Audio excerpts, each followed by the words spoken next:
আপনাদের কি কখনো মাথার উপর আকাশ ভেঙে পড়েছে? আমার তো ভাই পড়েছে। এই যে আমার এত চমৎকার গার্ডেনটি, এটার উপরে যে কত অত্যাচার হচ্ছে বা হবে আমি নিজেও জানি না। আমার গার্ডেনটি কত চমৎকার আপনারা সবাই জানেন। এর আগে আমি একটি ভিডিও আপনাদের সাথে শেয়ার করেছিলাম যে এটি হচ্ছে আমার গার্ডেনের গ্যারেজ। সো গ্যারেজের দরজাটি আমরা রিপ্লেস করেছিলাম, যার কারণে আমরা এই যে গ্যারেজের নিচে দেখতে পাচ্ছেন, এই নিচের দিকে ছিল আমাদের দরজাটি, নিচে নতুন দুটি ইটের বাউন্ডারি দেখতে পাচ্ছেন, আর উপরের দিকে দুটি ইট ছিল। সো সেই দুটি ইট তুলে আমাদের এই দরজাটিকে পুরোপুরি উঠিয়ে দেওয়া হয়েছে, নতুন দরজা। আর নিচের দিকে দুটি ইট দিয়ে দিয়েছে, যার কারণে এই জায়গাটি কিন্তু অনেক নিচু হয়ে গিয়েছে।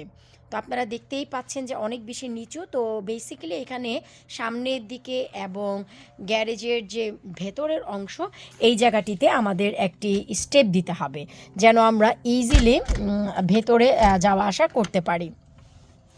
তো এখন এটি হচ্ছে আমাদের প্ল্যান ছিল, কিন্তু আমার হাজব্যান্ড যা আমাকে বলল, আমার তো মাথার উপর পুরোই বাঁশ ভেঙে পড়েছে। আপনারা শুনলে দেখলে আপনাদেরও বাঁশ ভেঙে পড়বে। আমি শুধু ক্যামেরাটি ঘুরিয়ে রেখেছি, কারণ আমি ক্যামেরাটি নেওয়া মাত্রই আমার সাথে সাথে আপনাদেরও অনেক খারাপ লাগবে। আমার গার্ডেনের ওই যে পাশটি দেখতে পাচ্ছেন, ওটি হচ্ছে নিচু আর এই পাশটি হচ্ছে উঁচু। তো এখন আমার হাজব্যান্ড বলল যে আমি গার্ডেনটিকে লেভেল করে দেই। তো আমি বললাম যে ঠিক আছে, এবছর থাক, এবছর যেহেতু আমরা দরজাটি উপরের দিকে তুলেছি, নেক্সট ইয়ার করবো ইনশাল্লাহ। পরে বলল যে না, ওই পাশটি অনেক নিচু আছে গার্ডেনের, তো আমরা লেভেল করে দিই। তো অলরেডি সে 2 টন মাটি অর্ডার করে দিয়েছে। এই যে দেখুন, আপনাদের মাথায় বাঁশ পড়ে কিনা আপনারাই দেখুন। এটি কী জিনিস, এটি কি আপনারা চিনতে পারছেন, জানতে পারছেন? এটি আর কিছুই না রে ভাই, এটি হচ্ছে আমার গার্ডেনে যে চমৎকার একটি পুকুর আছে, সেই পুকুর। কারণ হচ্ছে এই যে দেখুন, পুকুরটি সে আজকেই তুলে ফেলেছে। তারপর পুকুরের পাশে যে এত সুন্দর সুন্দর স্টোন ছিল, সেগুলোও তুলেছে। সেগুলোর জন্য তো খারাপ লাগছে না, খারাপ লাগছে যে পুকুরের ওভারঅল সাইডে এত চমৎকার বাল্বগুলো ছিল, এত চমৎকার ফুল হচ্ছিল। এই যে দেখুন আপনারা, অলরেডি কিন্তু গাছ অনেক বড় হয়েছে। এই যে দেখুন, সব আজকে এই বালির নিচে চাপা পড়ে গেছে। এই যে কত চমৎকার, ওই যে দেখুন ক্রোকাসগুলো হয়েছে। তো এখান থেকে বালি মাটিগুলো তুলে সে এখানে রেখেছে।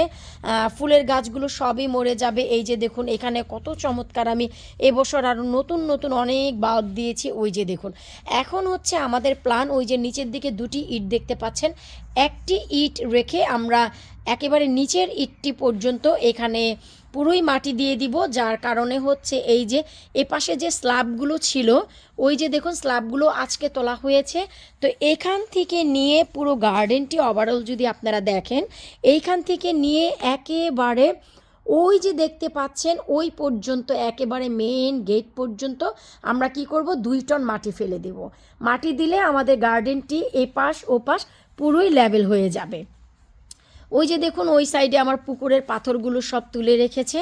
সো এই পাশে আমাদের আসা হবে না ইনশাল্লাহ, কারণ এটি হচ্ছে অনেক উঁচু। এই যে এখান থেকে নিয়ে হচ্ছে গার্ডেনটি একটু ঢালু। ঢালু বলতে আমাদের যে চলাফেরায় কোনো সমস্যা হয় তা না।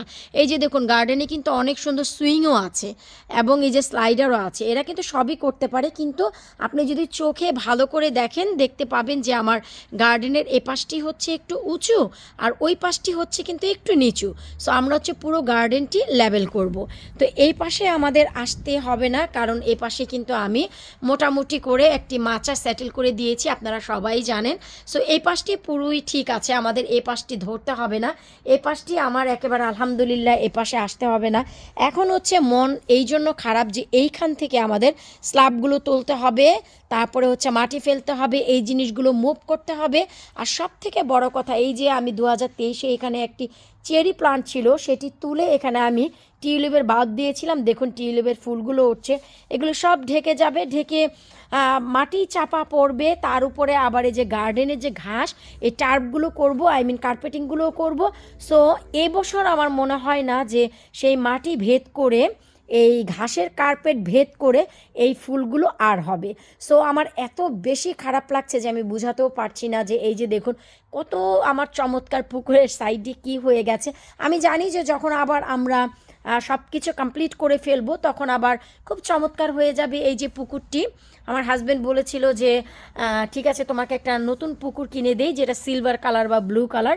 আমি বললাম যে না, পুকুরটি যেহেতু ভালো আছে এটি ফেলার কোনো মানেই হয় না, ওভারঅল পুরো ভালো আছে, আমি ক্লিন করে দিব। সে এখানে আরও কিছুটা গর্ত করে তারপর পুকুরটি দিয়ে দিবে একটু উঁচু করে, তারপরে সাইড দিয়ে মাটিগুলো ফেলবো। আমাদের নেক্সট উইক মাটিগুলো আসবে ইনশাল্লাহ, আমি সব কিছু আপনাদের সাথে শেয়ার করব। সব থেকে বেশি খারাপ লাগছে যে আমার এই পাশে তো টিউলিপগুলো আছে, এই যে এই বছর প্রথম আমি ওই যে চেরি প্লান্টের নিচে টিউলিপ দিয়েছি এবং পুকুরের ওভারঅল সাইড দিয়ে এই যে টিউলিপ দিয়েছি, এপাশে দিয়েছি, কিছুই হবে না।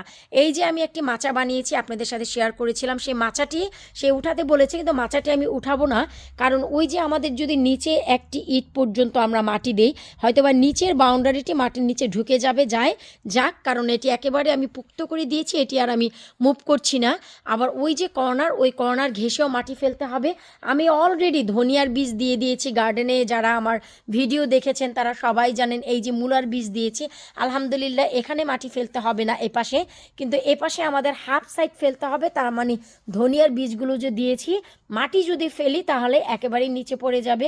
সেই মাটি ভেদ করে এই বীজ উঠতে পারবে কিনা জানি না, তবে মাটি ফেলার পর আমি আবারও নতুন করে বীজ দিয়ে দিব। কারণ হচ্ছে এখনও যেহেতু ফেব্রুয়ারি মাসই আছে, তার মানে হচ্ছে আমরা যদি বীজ দিয়েও দেই মার্চের প্রথম সপ্তাহে, এর ভিতর যদি মাটি চলে আসে, আমরা মাটি ফেলে সাথে সাথে বীজ দিয়ে দিলে হয়তোবা ধনিয়া পাতা হবে, কিন্তু মূলো গাছগুলো এফেক্ট পড়বে না।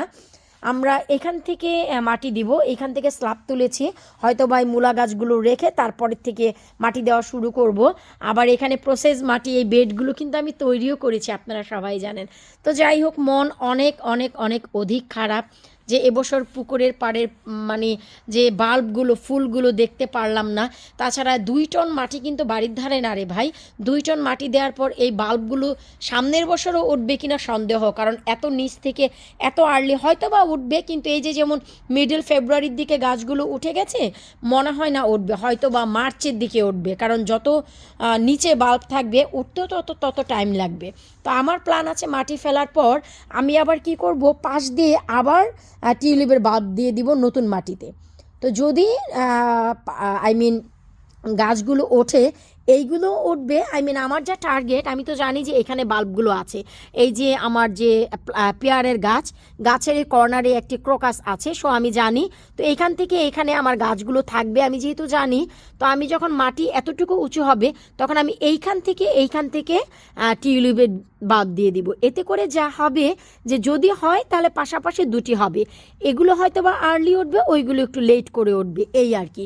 তো যাই হোক, কিছু করার নেই আসলে, কারণ আমরা দরজাটি উপরে উঠাতে হয়েছে, বৃষ্টির পানি যাচ্ছিল, তো অনেক কিছু আসলে হয়ে যায় মানুষের জীবনে আনফর্চুনেটলি।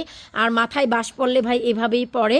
মানে আমাদের কাছে মনে হচ্ছে যে এই যে জিনিসগুলো নষ্ট হয়ে যাচ্ছে, দরজা নষ্ট হলো, চেঞ্জ করতে হলো, ভাই টাকা তো গাছে ধরে, তাই আসলে দরজাও চেঞ্জ করতে হলো। এখন আনফর্চুনেটলি গার্ডেনটিও যেহেতু নিচে, এগুলো করতে হচ্ছে, আর এগুলো হচ্ছে খুবই প্রয়োজনীয় কাজ।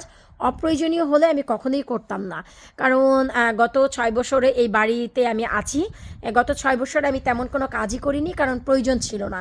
যা নিজের হাতে থাকে তা আসলে নিজেরাই করতে পারি। এর আগের একটি ভিডিওতে আমি দেখিয়েছিলাম আমার এই যে মেন ফেন্সটি কিন্তু ভেঙে পড়ে গেছে বাতাসে, ঝড়ো হাওয়ায়, জানুয়ারি মাসের। এই যে দেখুন, আমার হাজবেন্ড কিন্তু এখানে একটি কাঠ দিয়ে সে নিজেই কিন্তু স্টেবল করে দিয়েছে, যেন আমার এই ফেন্সটি ওই বাড়ি বা এই বাড়ি কোনো পাশেই যেন না পড়ে, তাহলে কিন্তু ডিজাস্টার হয়ে যাবে আমার এই মাচাগুলো।